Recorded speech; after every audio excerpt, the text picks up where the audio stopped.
दोस्तों, आप सभी का स्वागत है हमारे YouTube channel GS help world में। आज के इस वीडियो में हम आप सभी को बताने वाले हैं बिहार ज़मीन सर्वे से रिलेटेड एक 3 नए अपडेट को जारी कर दिए गए हैं।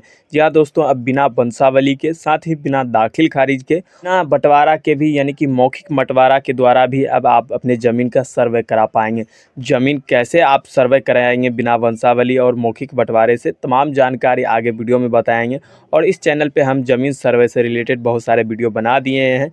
इस प्लेलिस्ट में जाकर आप जो है अपना ज़मीन सर्वे से रिलेटेड अपडेट को पा सकते हैं। तो चलिए बताएंगे कि बिना वंशावली के और बिना दाखिल खारिज के कैसे अपना जो है ज़मीन सर्वे कराएंगे। एक ऑफिशियल नोटिफिकेशन मेरे पास है यहाँ पर बताया गया है, मृत्यु प्रमाण पत्र हो तो जमा करें, ना हो तो छोड़ दें। मौखिक बंटवारा भी मान्य है। यानी कि यहाँ पर बताया जा रहा है, अगर आपके पूर्वज का ज़मीन है, दादा परदादा का अगर मृत्यु हो चुका है, अब आपको उसका डेथ सर्टिफिकेट यहाँ पर देने की आवश्यकता नहीं है। अगर यहाँ पर आप अपने भाइयों में मौखिक बंटवारा कर लेते हैं, तब भी जो है यहाँ पर आपका ज़मीन का सर्वे कर दिया जाएगा। अब यहाँ पर भी देख सकते हैं, बताया जा रहा है ज़मीन सर्वे आप खुद से बनाए, वंशावली दस्तावेज के साथ ज़मीन की घोषणा करें। यानी कि यहाँ पर बताया जा रहा है, पहले जो आप वंशावली बनवाते थे सरपंच और ग्राम सेवक के द्वारा, लेकिन उसमें बहुत सारे टाइम लग जाते हैं, काफ़ी टाइम लग जाते थे, उसमें जो है काफ़ी टाइम लग जाते थे, इसलिए सर्वे में भी परेशानी होती थी। अब लेकिन यहाँ पर आप देख सकते हैं कि आप स्वयं से यानी कि आप खुद से वंशावली बनाकर जो है अपना सर्वे करा पाएंगे। अब यहाँ पे स्टेप बाय स्टेप जानकारी बताया गया है, मैं आपको हाईलाइट कर करके बता दूं यहाँ पर। तो यहाँ पर देख सकते हैं, बताया गया है अधिकारी बनाए नया खतियान, सर्वे अधिकारी करेंगे जाँच। अब देख सकते हैं, आपको यहाँ पर बता दें कागजात नहीं रहने पर क्या होगा।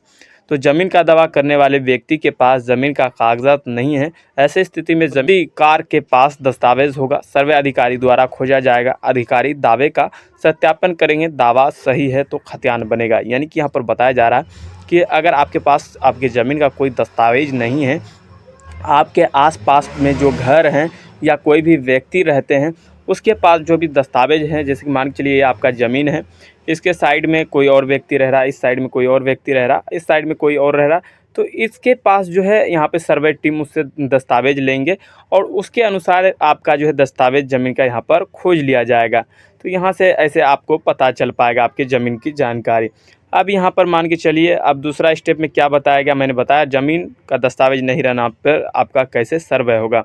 अब मौखिक बंटवारा कैसे होगा, जैसे कि आपके पास आपके भाई की सहमति के द्वारा मौखिक बंटवारे से कैसे आपका सर्वे होगा। तो यहाँ पर बताया जा रहा है कि पारिवारिक सहमति से मौखिक बंटवारे को लिखित रूप से मिलने पर पूरी तरह से मान्य होगा, किसी तरह की आपत्ति आने पर सुनवाई कर निष्पादन किया जाएगा। अगर यहाँ पर देखिए, आपके ज़मीन मान के चलिए प्लॉट है आपका, इसमें आपके 4 भाई, 1 2 3 4, तो यहाँ पर आपने यहाँ पर घर बना लिए हैं, आपका भाई यहाँ पर घर बना लिए हैं, यहाँ पर आपका तीसरा भाई घर बना लिया, यहाँ पर चौथा भाई घर बना लिए हैं, यानी कि कब्जा ज़मीन को कर लिए। तो ये चारों अगर मौखिक बंटवारा करते हैं, ये हमारा ज़मीन है, यहाँ पर हम रह रहे हैं, यहाँ पर मेरे भाई रह रहे हैं, यहाँ पर भी मेरे भाई रह रहे हैं, ऐसे ऐसे करके यानी कि आपने कब्जा कर लिया।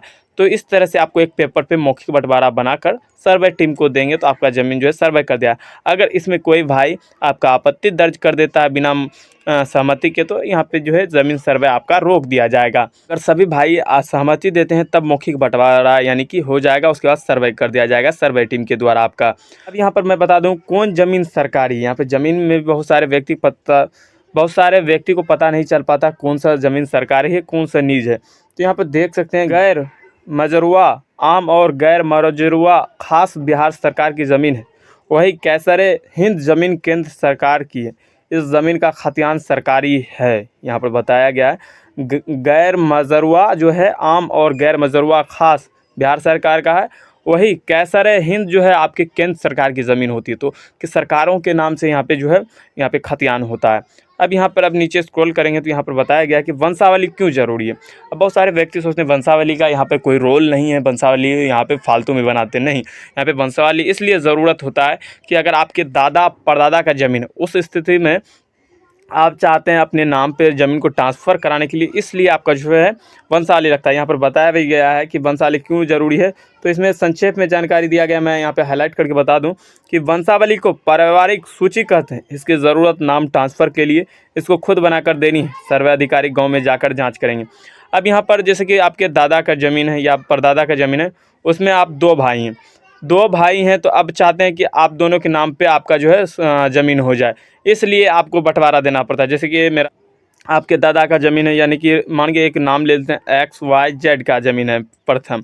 अब यहाँ पे Y और Z चाहते हैं अपने नाम पे ज़मीन लेने के लिए, तो इस तरह से वंशावली आप खुद से बनाकर जो है सर्वे टीम को देंगे तो आपका ज़मीन सर्वे कर दिया जाएगा। वंशावली उस कंडीशन में लागू होता है जिस समय चाहते हैं आप अपने नाम पर ज़मीन ट्रांसफ़र कराना। अब यहाँ पर हम बता दें आवेदन कैसे देना होता है। आवेदन देना आपको आवेदन प्रपत्र 2 और प्रपत्र 3 में देनी है। इसको स्वघोषणा कहा जा रहा है। प्रपत्र 2 में ज़मीन का दावा और प्रपत्र 3 में पारिवारिक सूची भर कर देना होता है। यानी कि प्रपत्र 2 जो होता है, तो प्रपत्र 2 में आपको दावा करना होता है कि ज़मीन ये मेरा है, खाता खेसरा ज़मीन कितना है, आपके चौहद्दी में कौन व्यक्ति है, किस तरह से आपका ज़मीन उत्तराधिकारी है, ज़मीन कौन सा प्रकार है, क्रिक आप खरीदे हैं या आपको दान में मिला या बंदोबस्त ज़मीन है, उस प्रपत्र 2 में आपको ऐसे जानकारी बताना पड़ता है। अब पर 3(1) में जो है आपको आपके पारिवारिक सूची बनानी पड़ती है कि आपके परिवार में कौन आपके बेटे हैं, पुत्र हैं, पुत्रियां हैं, उसकी जानकारी आपको देनी होती है। जैसे कि कोई केबाला वाला ज़मीन है तो उसमें प्रपत्र 3 की जानकारी फॉर्म को फिलअप प्रपत्र 2 ही भर के जो है अपलोड कर देंगे, लेकिन प्रपत्र 3(1) भी भरना आवश्यक हो जाता है जिस कंडीशन में आप परिवार की सूची देते हैं। अब यहाँ पर हम बता दें कि सर्वे के दौरान ज़मीन का कागजात नहीं होने, किसी तरह के गलत कागजात होने आदि प्रकार के मामले की जांच सीओ के माध्यम से होगी। सर्वे अधिकारी द्वारा सीओ से सत्यापन कराया जाएगा। लोगों को अपनी ज़मीन के लिए स्व घोषणा के बाद नापी के दौरान दखल कब्जा बताना है। किसी तरह की गड़बड़ी होने पर 3 बार आपत्ति करने का प्रावधान यहाँ पर दिया गया।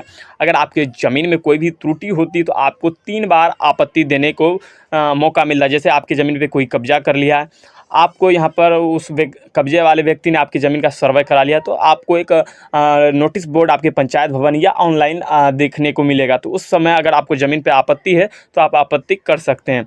अब यहाँ पे खतियान कैसे बनता है, अब खतियान की जानकारी हम आपको बता दें कि खतियान में खाता नंबर, रैयत का नाम और पता, खेसरा नंबर और प्लॉट नंबर, रकबा, एरिया, चौहद्दी, लगान और दखलकार का नाम रहता है। दखलकार का नाम तब होगा जब रैयत का नाम दूसरा होगा।